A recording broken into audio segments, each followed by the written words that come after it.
विद्यासु शास्त्रेषु स्वाद्येषु वाक्येषु च कान्तुदन्या मम त्वगर्तेति महान्धकारे विभ्रामयत्येव तदेव विश्वम् रक्षांसि यत्रोग्रविशास्य नागाः यत्रारयो दस्युबलानि यत्र तावानरो यत्र तथाप्ति मध्ये तत्र स्थिता त्वं परिभासि विश्वम् विश्वेश्वरी त्वं परिभासि विश्वम् विश्वात्मिकाधारयसेह विश्वम् विश्वेशवन्द्या भवते भवन्ति विश्वाश्रयायेत विभक्तिनम्रा हे विप्रतीरः परिपालयनो हे नित्यं यथा सुरवधारुगणेव सत्यः पापानि सर्वजगतां प्रशमं मया शोभिपासपाकजगतां च महोपसंहान् प्रणदानां प्रतीतत्वं देवि विश्वाद्यवारिणि त्रैलोक्यवासनामीड्ये योगानामर्थाः उवाच वरदाहं पुरगणाः स्वरं देशद तं रणध्वं प्रयच्छामि जगतापकारकं दिवावोचो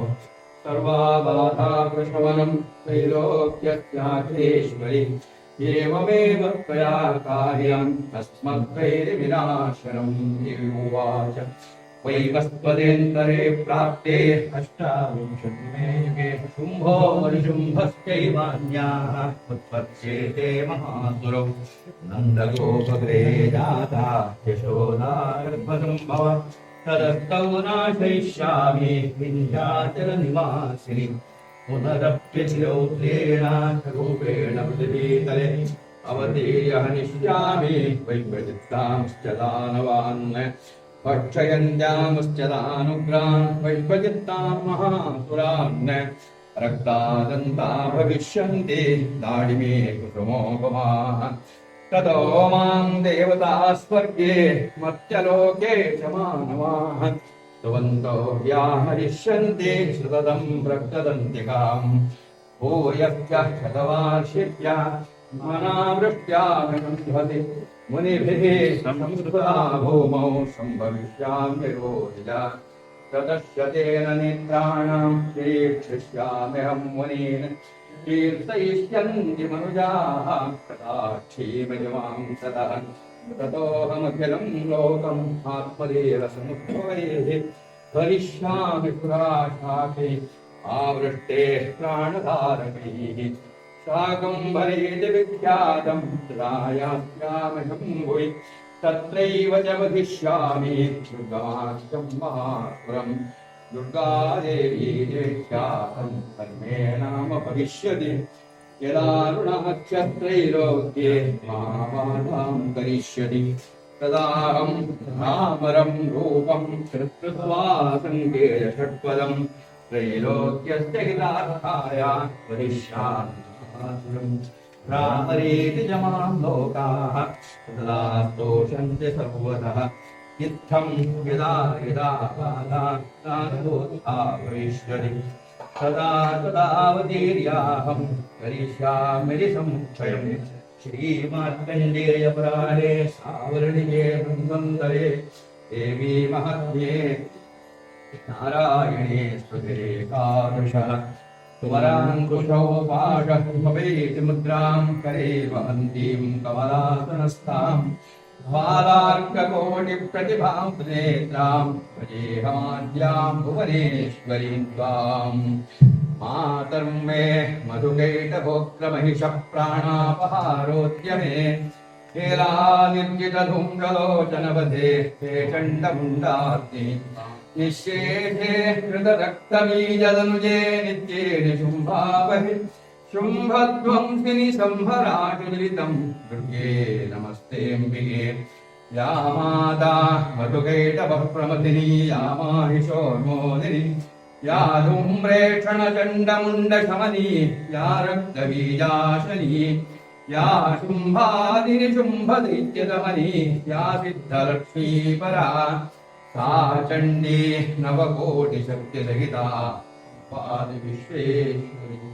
न मन्त्रं नो यन्त्रं तदपि जनजाने स्तुतिमहो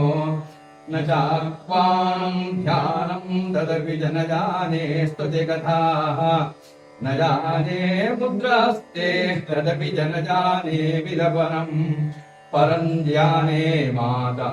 स्वदनुसरणं क्लेशहरणम् विधेरज्ञानेन द्रविणविरहेणालसतया विधेया शक्यत्वात् तव चरणयोर्याच्युतिरभूत् तदेतक्षन्तव्यं जननि सकलोद्धारिणि शिवे कुपुत्रो जायेत क्वचिदपि कुमाता न भवति पृथिव्यां पुत्रास्ते जननि बहवः सन्ति सरलाः परं तेषां मध्ये विरलतरदोऽहं तव सुतः मदीयोऽयं त्यागः समुचितमिदन्नो तव शिवे कुपुत्रो जायेत क्वचिदपि कुमाता न भवति जगन्मातर्मातः तव चरणसेवा नरसिता न मा दत्तं देवी द्रविणमविभूयस्तव मया तथापि त्वं स्नेहं मयि निरुपमं यत्र कुरुषे कुपुत्रो जायेत क्वचिदपि कुमाता न भवति चतुर्भुजे चन्द्रकलावतंसे कुशोन्नते कुङ्कुमरागशोणे पुण्ड्रेक्षुभाषाङ्कुशपुष्पबाणहस्ते नमस्ते जगदेकमाता माता मरगदश्यामा मधुशालिनीं कुर्यात्कटाक्षं कल्याणी कदम्बवनवासिनी जय मातङ्गतनये जय नीलोत्पलद्युते जय सङ्गीतरसिके जय लीलाशुकप्रिये जय जननि सुधा समुद्रान्तर्जन्मणी द्वीप सम्रूढगिर्वाटगी मध्यकल्पद्रुमाकल्पकादम्बकान्तारवासप्रिये सर्वलोकप्रिये या ब्रह्म विष्णु शिववन्दितपादपद्मा क्षेमं करे मातृहरे प्रदन्ना मार्गे गृहे जलहुताशनशत्रुमध्ये सा चण्डिका विपदरक्षतु पञ्चदुर्गा मत्समपातकी नास्ति पापघ्ने त्वत्समानैः एवं ज्ञात्वा महादेवी यथा योग्यं तथा कुरु।